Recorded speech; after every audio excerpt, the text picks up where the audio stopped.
Well, the 7 years of plenty are long gone. Now starts 7 years of famine. And this famine is wreaking havoc in all of Egypt. But not just in Egypt, and you have to pay attention to that. You look at the end of chapter 41, the last line, the famine was severe over all the earth. This famine is devastating everyone everywhere. The earth is running out of food. And this, by the way, is the fulfillment of God's curse. The curse that he spoke back in the garden to Adam when he said, "Cursed is the ground because of you." It's going to be through great difficulty that you even get enough food to live. This is now the third famine in the book of Genesis. And this is by far the most devastating. There's only food in one place, down in Egypt. Well, chapter 42 takes us back to Joseph's long-lost family, who is back there in the land of Canaan. They're running out of food. Jacob looks at his sons and says, "Sons, what are you doing? Get down to Egypt. I've heard there's grain down there. Go buy some." So he sends 10 of his sons down to Egypt to buy grain. And then you step back and think, he thought he had 12 sons. Joseph's down in Egypt. Of course, they don't know that. So he's got 11. But Jacob only sends 10 of them. Why not 11? Which one do you suppose he keeps behind? Of course, he keeps his youngest, Benjamin, behind. Joseph's only brother, Rachel's son. Remember, Rachel died in giving birth to Benjamin. Jacob really cherishes this one son that he has left from Rachel. So he sends the other 10 down to buy grain. Well, they go down and they're about to meet down in Egypt with the governor of Egypt, the one who's over the food. They have no idea who it is. They get down there and here they are standing before their own brother, Joseph. And what do? Chapter 42, verse 6. They bow themselves before him with their faces to the ground. Joseph sees them. He recognizes them. He starts talking rough with them. "Who are you guys? Where do you come from?" They said, "We come from the land of Canaan to buy food." He recognizes them. He realizes they don't recognize who he is. And he remembers what? He remembers the dreams that he had dreamed. He said, "No, you guys are spies. I know that's why you've come down here. You're spies. You're spying out the land." And they're like, No. We're not spies. We are honest men." I mean, think of the irony of that. His brothers telling him that they're honest men. So we've never been spies. He says, no, I know you're spies. And they're like, "We are not spies. We are 12 brothers of one man back in the land of Canaan. Our youngest brother's back there with him. Our other brother isn't around anymore. We're your servants." And Joseph says, I don't believe you. He holds them in custody for 3 days. And then he tells them, "Look, to find out whether you're spies or not, I'm going to keep one of you here. The rest of you go back and you bring that younger brother, if there is really a younger brother. You bring him back here and I'll know whether you're telling me the truth or not." Well, they hear this and they start feeling like, "Oh no. We know why this is happening to us. We're guilty about our brother.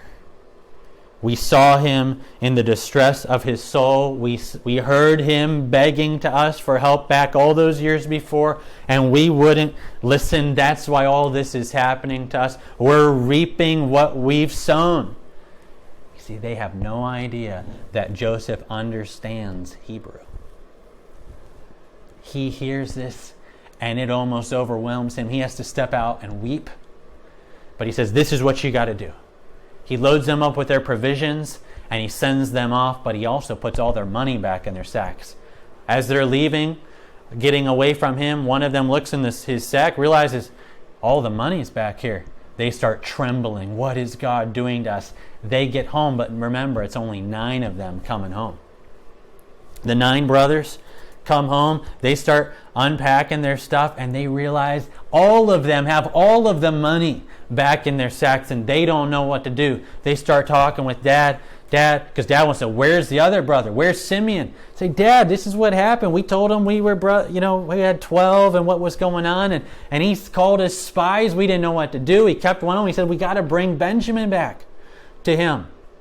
And Jacob starts to think, God, what is happening? You bereaved me of Joseph, and now I've lost Simeon, and now you want to take Benjamin away from me? You can't do it. Reuben, the oldest, says, no, Dad, don't worry. You can kill my sons if I don't bring them back. I'll take care of them. Jacob has none of that. He doesn't trust Reuben. And what's it good is it going to do to kill Reuben's sons? So he says, no. Jacob just keeps them all at home. They eat through the grain. Eventually, Jacob says, look, guys, you got to go back. You got to go back, get us more food. They start talking to Dad, especially Judah starts talking to Dad, says, Dad, we cannot go back. If you'll send Benjamin with us, we'll go, but we will not go without him. Eventually, Judah keeps talking with his dad, who does not want to do this. And Judah says, look, Dad, look, if I don't bring Benjamin back, I'll bear the blame forever. We can't go without him. Dad, trust me, I'll take it on myself if I don't bring him back. Finally, Jacob says, may God Almighty be with you. Go.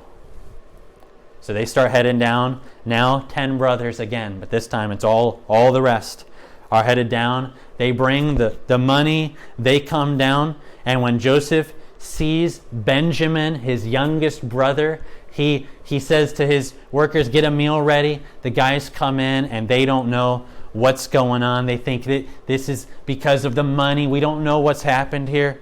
He's going to be upset with us. Sits down, has a meal with them, says, don't be afraid.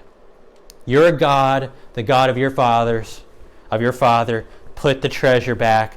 Don't be afraid. I want you to have a meal with me.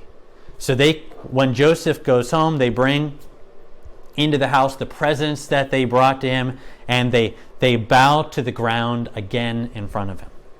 He inquires about how they're doing. He wants to know really about his dad. Is your dad well? That old man, is he still alive? And they say he's well. And he lifts up his eyes, and Joseph sees Benjamin, and he says, is this your youngest brother? God be gracious to you. But then Joseph can hardly contain himself when he sees his little brother.